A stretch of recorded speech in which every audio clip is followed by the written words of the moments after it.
Oh, baby, we got one this weekend. Penn State versus Oregon. This is going to be an absolute huge matchup. I believe it's 2 versus 3 at Penn State. Wide out night game. There's no better environment in college football. Cannot wait for this on NBC and Peacock, I believe, which I've actually been pretty impressed with the NBC's college football broadcast this year. So I'm actually excited about that one. In today's video, I'm going to be picking who's going to win, but I'm also going to be breaking down things, showing film of exactly what I'm talking about, like I always do at Beers by the Ivy. I'm going to be ranking the coaches, the quarterbacks, O-line. We'll talk about the other players that are very good in each squad. So it should be a pretty good video. And then finally, I'll give you my game pick. I've been on a roll. I mean, I got the whole college football playoff bracket dead on right. And then I missed on Notre Dame versus Texas A&M. I chose Notre Dame by 1, and they lost by 1, which is ridiculous. I did pick Ohio State, and then I did pick Indiana versus Illinois.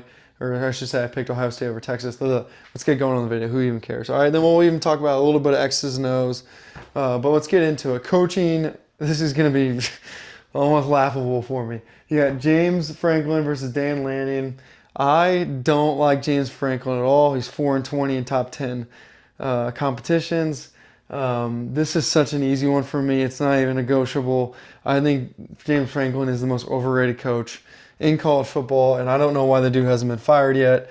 Give me Dan Lanning. Okay, that being said, James Franklin does recruit really well, and his team is very good. I just don't find him to be a coach that I would at all fear.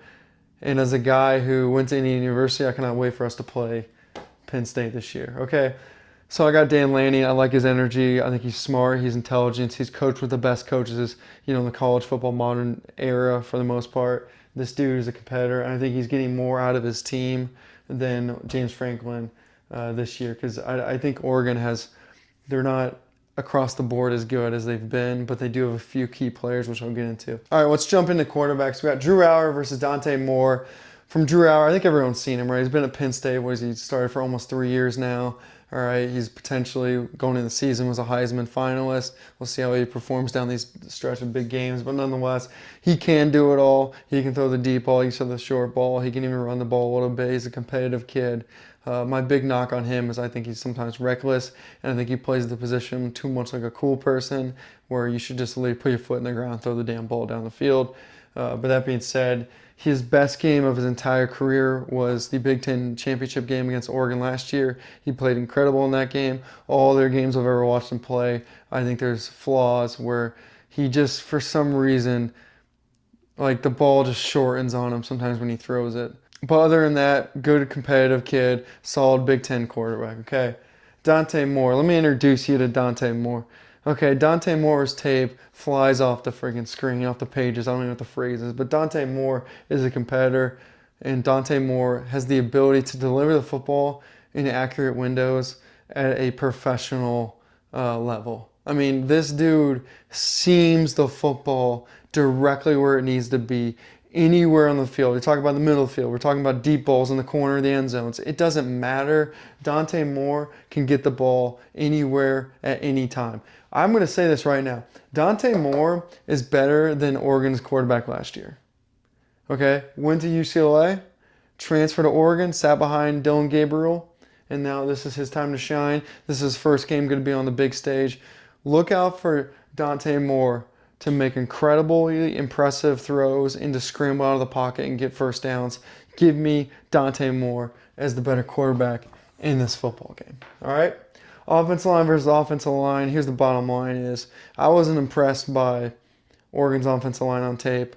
You can hit me in the comments. I just wasn't. I didn't feel like there was anything like dramatically special about them. I didn't see them moving bodies like in an incredible fashion. All right, they did play Oregon State. They did play Northwestern.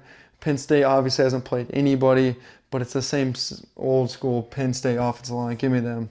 All right, defensive lines. Penn State's defense is, in my opinion, a better defense than Oregon's defense. I don't think that's shocking by any regard. Another thing, too, that's going to be a worrisome for Oregon is the fact that Penn State's running attack is rather lethal. What's bad about Penn State is their passing attack. I think their passing attack, as they've been for the entire James Franklin era, very lackluster at times. Penn State's running attack is freaking lethal. These defensive linemen for Oregon need to get off their damn blocks and compete. and their linebackers are going to need to fill. This is going to be big for Dan Lanning and his defensive staff to figure out how we're going to close the gaps and make sure we're hitting Penn State's running backs at the line of scrimmage. It's not easy to do, especially with both backs. Okay, give me Penn State's defensive line. I think they're just better and they're better equipped. Okay, now let's get into the others. Okay, there's one guy I really want to talk about in this video that no one else is going to talk about in the entire college football landscape. Okay, this guy Luke Reynolds right here. 85 tight end. I don't know where Penn State gets these tight ends, but I'm telling you right now, if you want to know where the ball is going, study 85. 85, Luke Reynolds, is like Tyler Warren, less physical of a runner, but he's just as athletic. And I mean, he could end up being just as good as Tyler Warren because he can do it all. He can catch the ball deep. He can catch the ball underneath quickly. He can hit a block. He can do an out route.